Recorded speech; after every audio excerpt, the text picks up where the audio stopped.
Siguiente tema, medidas de dispersión. Ustedes ya investigaron un poquito sobre las medidas de dispersión. Son, por así decirlo, las medidas contrarias a las medidas de tendencia central. Recuerden que las medidas de tendencia central, media, moda, mediana, nos servían para darnos una idea de dónde se encontraba la mayor cantidad de nuestros datos. Yo tenía una cierta cantidad de datos y los valores de las medidas de tendencia central, sin observar los datos, me indican o me dan una idea de dónde se encuentra la mayor cantidad de datos, ¿no? Dónde está concentrada en mayor proporción mi información. Pero hay veces en que no es suficiente solamente encontrar las medidas de tendencia central para poder tener estimaciones de cómo es que están ordenados mis datos. Ahorita vamos a ver por qué. Y para eso lo vamos a complementar, o para eso existen las medidas de dispersión que complementan a las medidas de tendencia central para poder tener una estimación o una idea más concreta o más correcta de cómo es que mis datos se encuentran distribuidos, ¿no? Las medidas de dispersión más comunes son rango, varianza, desviación estándar y el coeficiente de variación. Son las que vamos a ver. El rango, su fórmula es, o cómo se encuentra es, X superior, es decir, yo tengo mis datos ordenados, por así decirlo, de menor a mayor o de mayor a menor. Y el dato más grande, recuerden que las X representan los datos, o mis datos se representan con las X. El dato más grande de la lista de toda mi información, menos, le voy a restar, el dato más pequeño, ¿no? Entonces, al mayor le resto el menor y ese resultado, así de simple, es el rango. El rango me sirve, entre más grande sea mi rango, quiere decir que hay una probabilidad mayor de que mis datos estén más dispersos o están más alejados, ¿no? Unos de otros. Entre mayor rango, mayor dispersión. Entre menor rango, menor dispersión de datos. Varianza. La varianza tiene una formulita que es la suma, recuerden que esto es la sumatoria, este símbolo, de el cuadrado de la resta de cada uno de mis valores menos el promedio. Recuerden que la X con la rayita arriba o significa promedio. Y el resultado de esa suma lo voy a dividir entre n, que es el número de datos. Ahorita viendo el ejemplo va a quedar un poquito más claro, ¿no? Desviación estándar es la raíz cuadrada de la varianza, es decir, si yo ya tengo el valor de la varianza, solo le saco la raíz y obtengo la desviación estándar. Y el coeficiente de variación tiene formulita desviación estándar entre el promedio. Y por lo general se expresa o se representa como un porcentaje, entonces se multiplica por 100, ¿sí? Entonces estas son las principales medidas de dispersión. Ahorita vamos a hacer un ejemplo. Solo quiero que vean para qué nos sirven o cómo es que se complementan las medidas de tendencia central y las medidas de dispersión, ¿sí? Por ejemplo, yo tengo así rápidamente, disculpen que estén un poquito mal hechas las gráficas, solamente para que puedan ver a qué me refiero.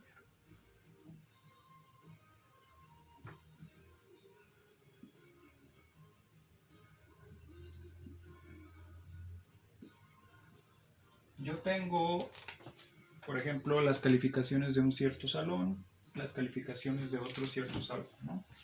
Aquí, por ejemplo, vamos con 5, 10, 15. Solo quiero, no importa tanto la exactitud de la gráfica, solo quiero que quede claro el concepto de dispersión, ¿va? Entonces vamos a usar esas dos gráficas. La primera representa las calificaciones de un salón, la segunda las de otro salón. Por ejemplo, si yo saco el promedio de las calificaciones del primer salón, por ejemplo, aquí más o menos me dice que 5 personas sacaron 6, 10 personas sacaron 7, 20 sacaron 8, 10 sacaron 9 y 5 sacaron 10. En la segunda gráfica me dice que 20, por ejemplo, 20 personas sacaron 6, 20 personas también sacaron 10, 15 personas o 10 personas aquí sacaron 7 al igual que 9 y solamente 5 personas sacaron 8. Si yo saco el promedio de esta gráfica o de estos datos, el promedio lo voy a obtener en el 8, ¿no? Si yo saco un promedio de todo esto, mi promedio va a ser el 8. En el 8 va a estar el promedio general del grupo. Si yo saco un promedio de estos datos de acá, exactamente mi promedio también va a estar en el 8. Es decir, por ejemplo, aquí el 6, los que sacaron 6 se contrarrestan con los que sacaron 10, los que sacaron 7 con los que sacaron 9 porque están exactamente iguales, pues nos quedan los 8, ¿no? Entonces el promedio del primer grupo es 8 y acá pasa exactamente lo mismo. Tenemos la misma cantidad de personas que sacaron 6 con la misma cantidad de personas que sacaron 10. Se contrarrestan, por así decirlo, al igual que los que sacaron 7 con 9. Entonces el promedio también de este grupo va a ser 8. Entonces, si se fijan, ambos grupos o ambas gráficas, ambos datos, tienen exactamente el mismo promedio, pero los datos son totalmente opuestos. Aquí la mayoría sí sacaron 8. Aquí los que sacaron 8 son la minoría, muy pocos sacaron 8, ¿sí? Entonces, recuerden que, por ejemplo, el promedio es una medida de tendencia central y me indica dónde, o en teoría, me debe de indicar dónde se encuentra concentrada la mayor información, la mayor cantidad de datos. Si a mí me dicen que el promedio de un salón sin ver esta gráfica es 8, pues yo pienso que la mayoría de los del salón sacaron 8. Si observo la gráfica, entonces es correcta mi deducción, ¿no? De que el promedio me indica que la mayor cantidad de datos está concentrada en el 8. Pero ¿qué pasa si me dicen que en este salón el promedio es de 8? Yo voy regresándome otra vez a medidas de tendencia central, voy a poder decir o deducir que el promedio me indica en dónde están concentradas la mayor cantidad de datos. Si el promedio me dice que es igual a 8, yo puedo decir entonces, o puedo intuir, que la mayoría de los del salón sacaron 8. Pero si observo la gráfica, observo los datos, es totalmente falso, ¿no? La mayoría del salón sacaron o 10 o 6. La minoría del salón sacaron 8.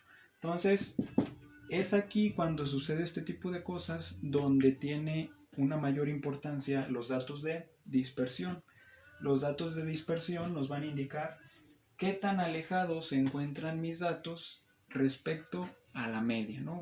O más bien, qué tan alejados se encuentran mis datos entre ellos mismos, ¿sí? Uno de otro. Por ejemplo, si se fijan en esta gráfica, mis datos, la carga de datos se encuentra a las orillas. Es decir, hay una gran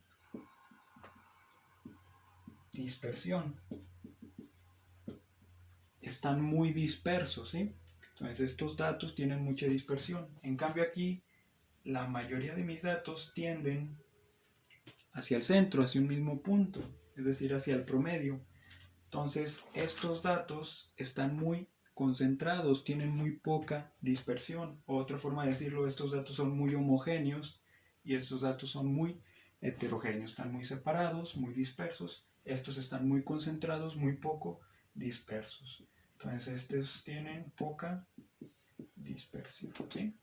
Entonces, si yo tengo mis medidas de tendencia central acompañadas de mis medidas de dispersión, ahora sí puedo tener, con solo ver esos datos, puedo obtener una idea general de cómo se comportan toda mi información que yo tengo, ¿no?